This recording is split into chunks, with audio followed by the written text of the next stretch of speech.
At 81 years old, music legend Gladys Knight, the Empress of Soul, has finally opened up about her long and emotional relationship with the king of pop himself, Michael Jackson.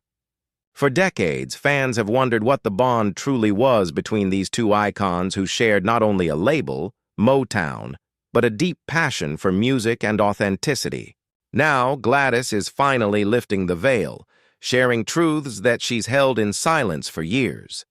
Gladys Knight and Michael Jackson weren't just colleagues, they were, in her words, family through music.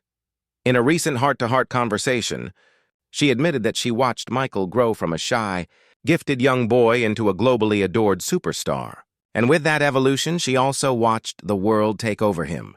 Michael wasn't made for the world that he ended up in, she said quietly. He was made for the stage, for the music. But the fame? That's what took everything away. According to Gladys, she was one of the few who truly understood Michael's struggle behind the scenes. While the world saw a performer filled with energy and spectacle, she saw a young man constantly questioning himself, constantly afraid of not being enough, even as millions screamed his name. He had a heart like a child, she shared, and the world wasn't gentle with him. One of the most emotional moments Gladys revealed was the private conversations they shared during some of Michael's hardest times, including his legal battles and the press scrutiny that followed him for years. He called me once, she recalled, tears forming, and he said, "Miss Gladys, I just want to sing again without people judging me." That broke my heart. She added, "This was a man who gave everything, and all he wanted back was peace." Gladys didn't shy away from addressing how Michael changed after the height of his fame. She felt the pressure of an industry that pushed him to be more perfect, more spectacular, ultimately leaving him less connected to the people who truly cared.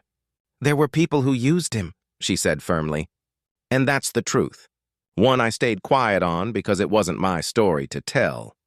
Until now. But Gladys also shared the joy, the laughter they shared backstage, the kindness Michael showed to children without cameras around, and the unending generosity he expressed to those in need. "He wasn't trying to be a legend," she clarified. "He was trying to be a light." When asked why she waited until now to say all of this, Gladys replied simply, "Because I didn't want to be another voice in the noise. But at my age, I've learned that silence doesn't protect the truth. It stifles it." She hopes her words will help restore some of the humanity Michael lost along the way, reminding the world that behind the glove and the moonwalk was a soul who needed love just as much as he gave it. Her story has already touched hearts around the world, with fans praising her honesty and compassion. As one commenter said, Gladys didn't just know Michael, she saw him. In this rare and tender revelation, Gladys Knight has done more than just tell the truth. She's given the world a gift, the truth about Michael Jackson through the eyes of someone who loved him when the world only watched him.